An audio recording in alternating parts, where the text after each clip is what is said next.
Hey guys, so I'm going to continue the belt review going just now, and I'm going to go straight into it. I'm going to give you a belt that was introduced in 1986. It was given to Ric Flair when he was the World Heavyweight Champion for the NWA, when it was working out of Georgia Championship Wrestling, which would later become WCW. So I don't need to say any more, do I? It is the Big Gold belt. So yeah, I have this bad boy. Yeah. Uh, the whole belt design, as you can see, has a flowery, leafy design on it. That's on the main plate, but it also has the same design on the side plate here and the side plate there, and it has diamonds and a crown and rubies going around the rest of the belt, and also a nameplate right here. And yes, I have Kane there because I'm in the mood for having it for Kane. Yeah, so this was introduced in 1986, and Ric Flair was the first champion. A lot of people say that Ric Flair and this belt go, excuse me, hand in hand. So yeah, the likes of, like I say, Ric Flair have held it. Ricky the Dragon Steamboat has held it. I believe Dusty Rhodes has held this version of the championship as well when he was in his feud with Ric Flair and the Four Horsemen. And when Ric Flair was going to leave for the WWE in 91, he also took this belt with him. But prior to that, if you guys go back on the WWF WWE network, you will actually see a great lumberjack match at the Great American Bash 1990, where Sting beats Ric Flair for this championship. Really good match. That was sort of like the catapult match to establish Sting as a big time player in professional wrestling. So yeah, many wrestlers have held this. Like goes from like I say, it goes from the start of like Ric Flair, Dusty Rhodes, Ricky the Dragon Steamboat, Sting. Rick Rude has even held this design. Rick Rude had it at a time when the NWA was breaking away. Well, sorry, WCW was breaking away from the NWA, and so at one time WCW had two World Heavyweight Championships because the NWA decided they were going to use their original Dome Globe Championship belt. So WCW were left with this one, and they had already established a brand new World Heavyweight Championship. So during the time they had two World Championships, this was called the WCW International World Heavyweight Championship, or International World or World International, whichever it was. It was a bit of a mouthful. So they did eventually unify both belts. Where the design that WCW brought out in the in 1991 to 93/94, they had that belt and they unified it with this belt, and Eric Bischoff decided that he was going to keep this design. Eric Bischoff was the executive producer at the time of WCW, so he decided to keep the traditional looking belt. And it's when Ric Flair came back to WCW in early '93. Eventually, he got to hold this going into Hulk Hogan's first WCW match at Bash at the Beach in '94, where Hulk Hogan won this belt. And ever since then, it just went boom for WCW and Hulkamania going wild in the 90s when they were being in a rivalry with the WWF, WWE. So yeah, the likes during that time in the mid 90s of WCW, the likes of Hulk Hogan, it went back to Ric Flair, Randy Savage has held this, the Giant, aka Big Show, has held this, Sting had more reigns with this belt, Lex Luger had reigns with the belt, and Bill Goldberg, Kevin Nash, in the 90s, and even Bret Hart's held this belt, and going into the early noughties, before WCW closed its doors, Jeff Jarrett, Booker T, Scott Steiner held this belt, and also Diamond Dallas Page as well. DDP is recognised as one of the fan favourites for having the WCW World Heavyweight Championship.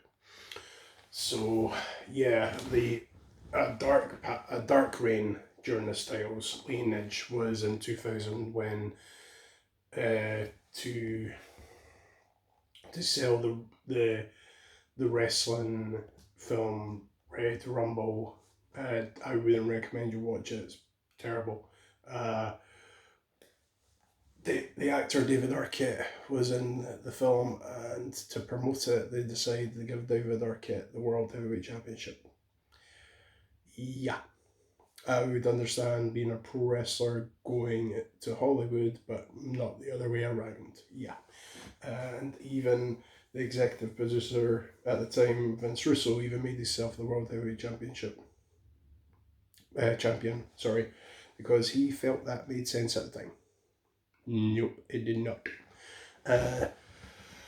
So, the last WCW World Heavyweight Champion for this belt was Booker T when WCW closed its doors in spring of 2001.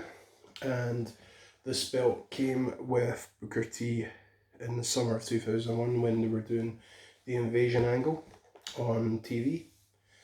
And Booker T lost it to The Rock, and from August of 2001 to December of 2001, only WWF guys won the belt. The WCW guys never got a look in on the belt again once it was away from them. So during that time, the likes of Kurt Angle's had it, The Rock's had it, Chris Jericho's had it, and when they combined this with the Big Eagle belt in December of 2001, that was this was under the banner of being the WWF World Heavyweight Championship when they called it the Undisputed World Heavyweight Championship. So this design of belt disappeared for a while in 2002, not that long after Triple H had won the championship from Chris Jericho WrestleMania 18. In April of 2002, this disappeared. But when the brand extension was really heating up, they decided they needed two championships on two shows, because Raw was doing the North of America and SmackDown was doing the South of America. So they thought, just for travel reasons, they wouldn't have the World Heavyweight Champion go like this. So this was brought back in August of 2002 and given to Triple H instead of winning a tournament, which is what should have happened, but hey ho. Yeah, so WWF, WWE wise, I would say Ric Flair, sorry, I didn't mean that. Triple H is probably most established him, Edge, and Batista is probably most established with having this belt during that time. In the WWF WWE era of the whole thing, and from 2002 onwards, you've had the likes of, like I say, Triple H, Shawn Michaels, Chris Benoit having it when he won it in a triple threat match at WrestleMania 20.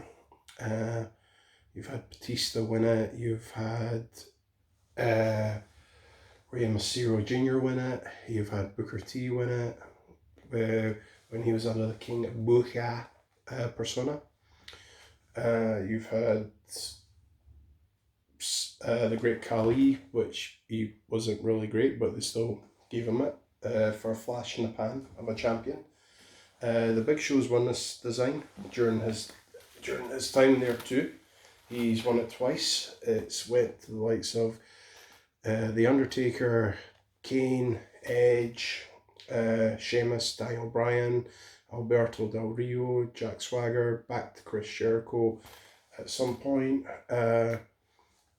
And fun fact, during 2007 when The Undertaker had won the Royal Rumble, he was asked which championship that he wanted to go for WrestleMania. He had three options.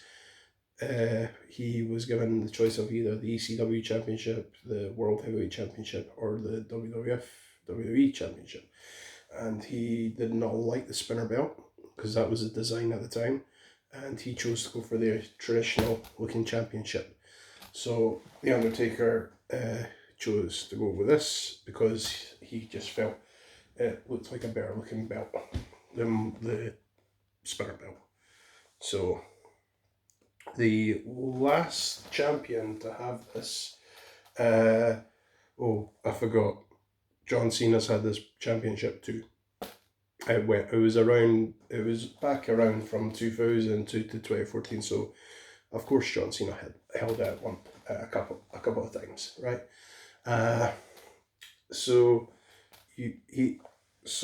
this was unified again with in December of 2013, and it was unified with the WWF WWE Championship, and they just wanted to have it as one championship again. So this was still on TV up until SummerSlam of 2014, when Brock Lesnar beat John Cena for the championship. So you had the big logo championship, and you had this, and this faded away when they introduced the network logo the following night after SummerSlam. So overall, this has been around for a long time. People established this as the only proper world championship in pro wrestling. Traditional looking belt in pro wrestling. So yeah, it has had a few battles. It's got a few battle scars on it, because just with wear and tear and like I've put other belts on top of it and stuff. It is signed by Ric Flair when I went to meet him, meet and greet. And I also have a red strap as well, where when I want to change it, and I have like other nameplates too. I even have my own nameplate on it when I'm in the mood and I want to be the World Heavyweight Champion. So this is part one of the review. The part two I will get as soon as possible. So we'll see what this morphed into, and we go from a traditional looking belt to a crazy up-to-date looking belt. But we'll get to that as soon as possible, and I'll speak to you guys later, okay?